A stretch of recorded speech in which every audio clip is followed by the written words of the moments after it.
How's it going, guys? This is Double Wide 6, and what I've got here is a broken rake.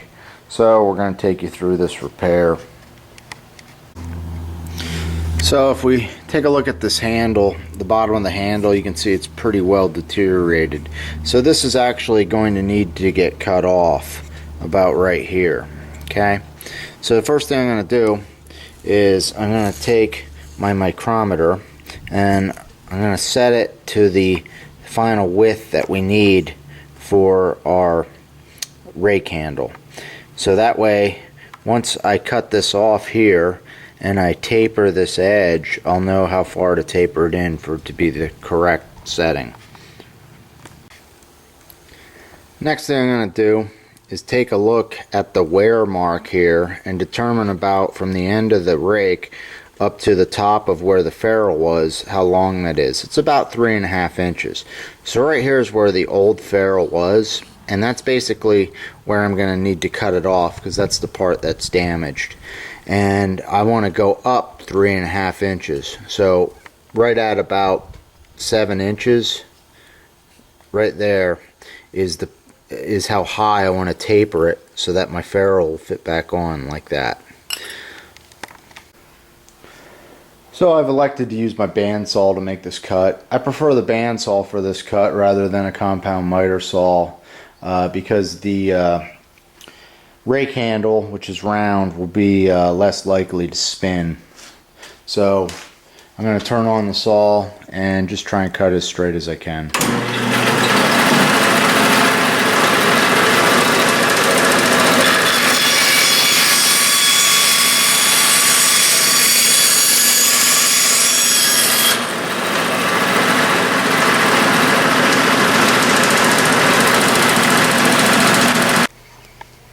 So here's a look at the business end here of this rake, and what you'll notice is this has some 1/4 inch steel that's kind of bent like that, and I don't know if you can tell, but if you drill a big round hole, this thing's not going to fit in there. You really need an oval hole, and I think a lot of people make a mistake of trying to drill it out with a big bit like this. There's going to be too much play and eventually it's going to come loose. So what we have to do is drill 2 holes. So if we take a look at the end of the stick, you can see one of the holes that they drilled in the rake from when they made the rake. And what I did is I found a drill bit that would exactly fit in that hole. So that's the size I need. I need to drill 2 holes with this bit side by side in order for this thing to work. So that's what we're going to do.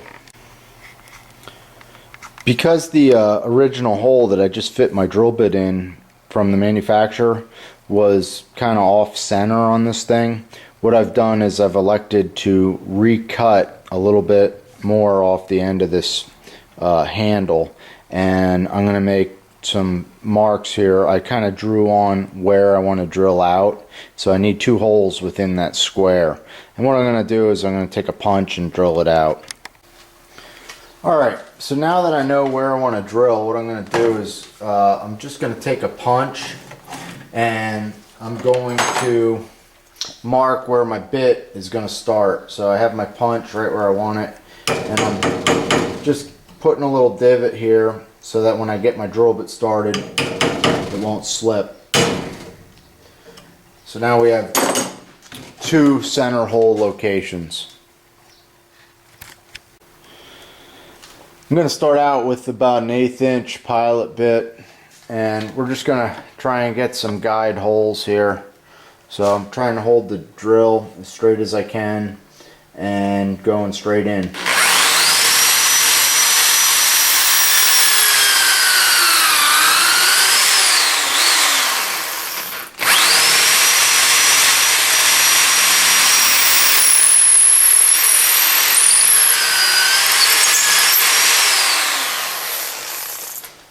That's 2 pilot holes.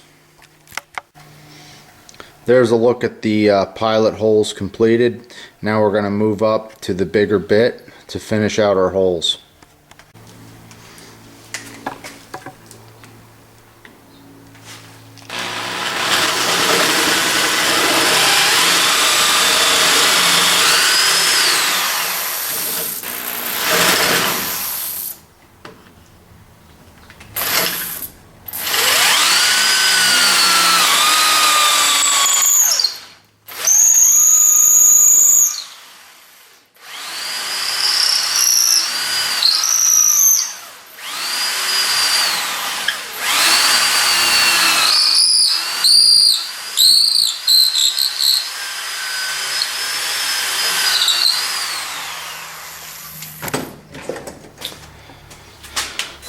Alright, I was able to drill them out. I couldn't really drill two separate holes because the bit was kind of drifting a little bit, but you can see what I have. It's basically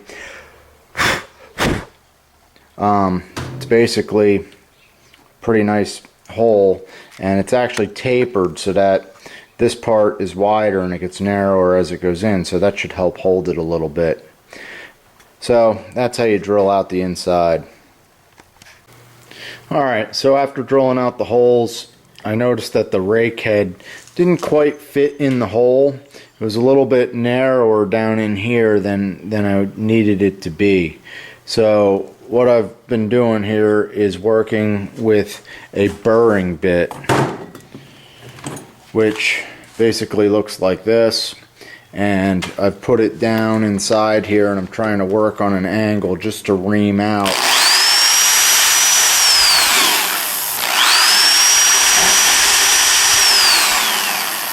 And that'll scrape along the sides, and I'm just trying to widen the bottom of that hole about 3 inches down in the wood for the most part. The top of the hole looks pretty good, but overall I have it hollowed out pretty nicely, if you can see that.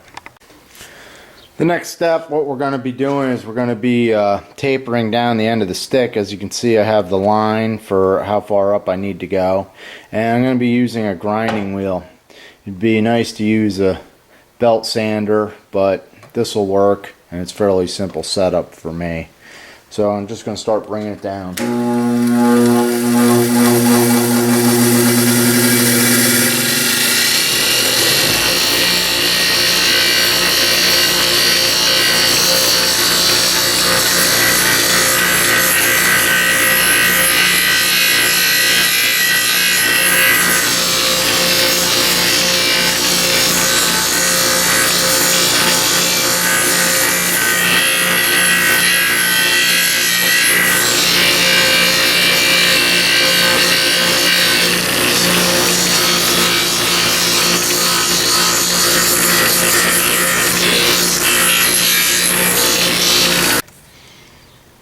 So as we taper this down, we're going to take our micrometer and we're going to check that it fits. And we're not fitting yet, so I have some more material to take off. So I'm going to continue to grind away some wood. Alright guys, so with a little bit of patience and some work, I've been able to get it down so my micrometer fits right on there. So it's slightly loose on one side, a little tighter on the other side when I spin it. And I don't want to take any more off because I think it might be slightly loose if I do. So it looks good. And I also took the metal ferrule and I slipped that up on here, and I just made sure it looks like it wants to go. It goes into about here and then it starts to really snug up. So I think that'll be good. I should be able to force it on for a tight fit.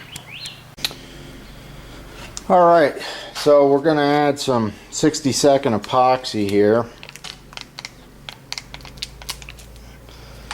So we'll squirt this out on some scrap wood. Just like that. And we got to be fairly quick with this stuff. When you mix it up, you have that exothermic reaction, which causes a lot of heat, and the heat is what actually makes that epoxy set. And like I said, you have 1 minute or 60 seconds, and we're just gonna carefully put that in this hole as much as we can get. This is just a extra preventative measure to keep this thing good and strong. I think it'll help out, and it also is going to act as a little bit of a lubricant to help everything slip and slide in there well. And it's already starting to heat up. I can feel the heat from the reaction. Next thing we need to do is turn our hole the proper way, and we're going to slip everything in here, and we're going to take the rake, and I'm hitting the handle on the ground a little bit here. I think we're going to need to flip this over.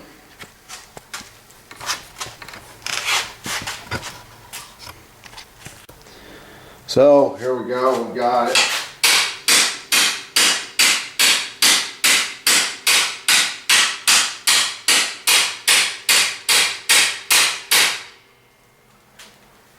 And that's going in there pretty tight. I think we might try and tap the black ferrule down a little bit. Alright, so we're just going to try and tap this ferrule the other way. So I'm just using a steel rod. And I'd say that baby's on there pretty tight. So that's how you attach your rake handle and get everything nice and tight. So I'm double wide 6. I hope you enjoyed this repair video, and I ask that you please subscribe. Lots of videos for you. So have a good day.